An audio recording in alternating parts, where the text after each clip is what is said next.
Welcome back. I'm so glad you could join in today.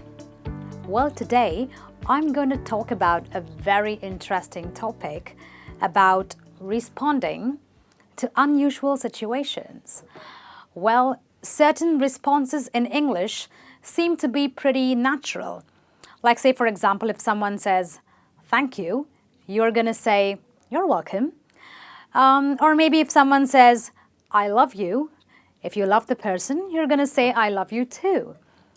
However, there are some not so familiar situations wherein beginners in English and even people who speak English every day are kind of tongue-tied when they have to say something. So today I'm going to talk about a few situations wherein you've got to respond, but you've got to respond appropriately because sometimes you just don't know what to say. You can't just say an "oh" or a "thank you" or a "welcome." You got to say a little bit more than that. Okay, so what are those situations? We're going to have a look at the situations and look at the appropriate responses. The first situation is when someone tells you, "You look beautiful," or "You look good looking." Well, not everyone pays you a compliment. Not every day, right? So when someone tells you that, I'm guessing it's going to be something that happens not so very often. And therefore, your response should be something like, "That's very sweet of you. Thank you." So if someone says you're beautiful, you just say, "That's very sweet of you. Thank you." Or you could say, "Oh, that really made my day. Thank you very much." Now, if you want to get a little naughty or a little bit quirky with the person who has paid you the compliment, you could also say, "You sure have a good eye," or "You sure have a good eye for things." Okay, so when someone tells you you are beautiful or good looking, just saying thank you may not be enough every time. You want to say a little bit more, and that's when you can use these sentences. All right, and sometimes a friend or a work colleague would be sad or upset. Now, because you're their friend or their work colleague, you hate to see them that way, right? Now, what do you do to make them feel better? Well, you could say something like, "Do you want to talk about it? I'm here if you need me." I'll tell you what, a lot of people who are upset or sad, they may not want to open up. So it is always good to ask their permission if they really want to talk about it. Okay, so you always start with, "Do you want to talk about it? I am here if you need me," which means first you ask the permission and then you assure them that you are there if they want to just have someone to listen to. Okay? If the person is ready to speak and has pretty much told you everything that he is sad or upset about, you could say, "I can't imagine what you are going through, but it will get better." We say "I can't imagine" because we're trying to tell the person that you're going through a whole big deal. You know, whatever you're going through is a big deal. So I can't imagine what you're going through, but you tell them that, "Don't worry, it's going to get better." It kind of, peps them up a little bit, right? So when someone is sad or upset, you now know what to say, okay? And, well, this is a tricky one, okay, and a very difficult situation, really, because sometimes a friend or maybe a family member even has lost their job. This is a very painful situation. This situation makes people very angry, very frustrated, and probably very sad, right? So you've got to be very careful with your choice of words. There are very few things you can say to someone like that, but I think if you say, "It's only a temporary setback," well, a job loss is a setback because maybe you've had bills to pay, maybe you've got loans to take care of. And now that you don't have a job, you're kind of short of money, right? So that kind of puts you on a financial setback. So you should tell the person that, "Look, I know you've lost your job, but that's only a temporary setback. Okay, it's not permanent, it's only a temporary setback. Or you could say, with your talent and skills, finding something better shouldn't be a problem. You know, when people lose their job in very unfortunate circumstances, like say if they were fired or if they had to leave, they kind of start to feel that they're not good enough, right?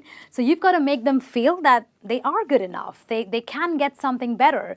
So they probably have certain talents, certain skills, which is fit for the kind of job that they're looking for.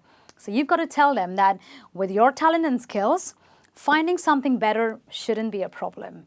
And I'm sure they'll feel a little bit better than they have already been feeling all along.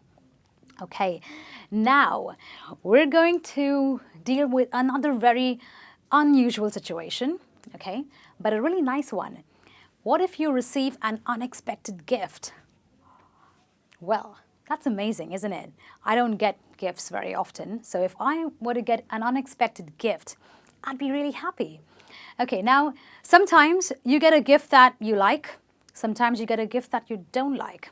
Okay, so respond appropriately depending on what situation you're in.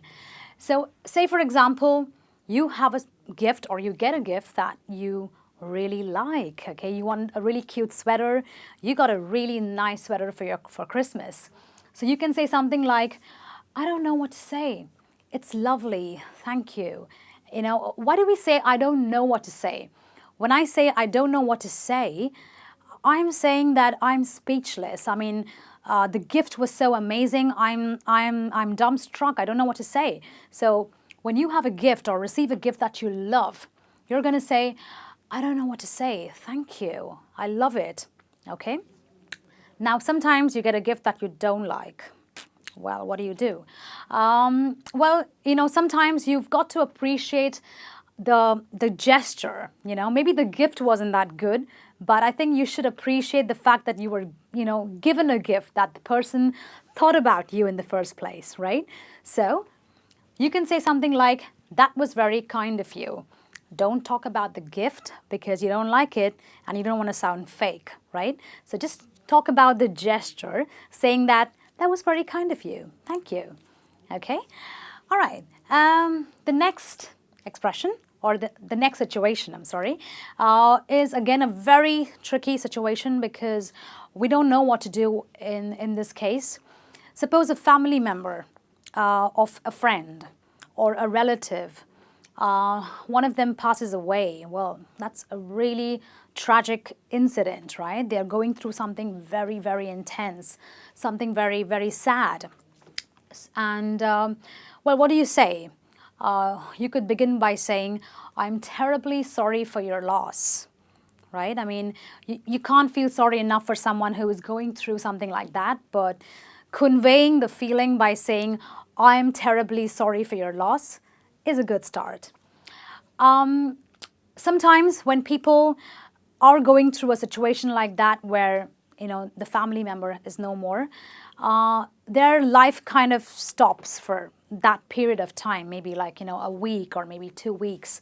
They probably don't cook food, they don't probably even tidy their house, or maybe they don't even take a bath, you know, because they're just so engrossed in their grief. So you've got to help them with things or chores around the house. So you can say something like, if there is anything I can do, I'm right here, because sometimes you may need to get them food, you may need to kind of tidy up their house, or just do some little bit, you know, little errands for them. So this is telling them that, you know, I know you're going through a difficult time, you can't do things for yourself right now, but if there is anything I can do, I'm right here. Okay, so you want to show that your presence is there for them in their difficult time. Okay, now this one again is a very difficult situation. Some people go through a bad relationship, and fortunately, that relationship has ended. Now, a lot of people are still sad because a relationship, well, is a relationship. And the end of a relationship can't be a very good feeling, right? But maybe your friend, your girlfriend, she has had, a really abusive relationship, but now she's very sad that it's over because there's no one around. So you can tell her, you're beautiful, you're smart, and you're funny. You're going to survive this. Because believe me, when you quit or when you come to the end of a relationship, you feel like that's the end of it. You can't get anything better in life. I mean, that's just it. But no, you tell them that you're going to survive this. You are beautiful, you are smart, you are funny. Okay? Sometimes when people end their relationship, they feel like they're never going to be happy again. They feel like that was the world to them. But you've got to tell them that there is so much more out there. So you could say something like, you will be happy again. Cheer up. Okay? Well, these are the unusual situations that I'm sure that sometimes you may come across. Okay? But with these appropriate responses, I'm sure you will be able to tackle it in the right way. Well, that's it from me on this lesson. Until then, this is me saying goodbye.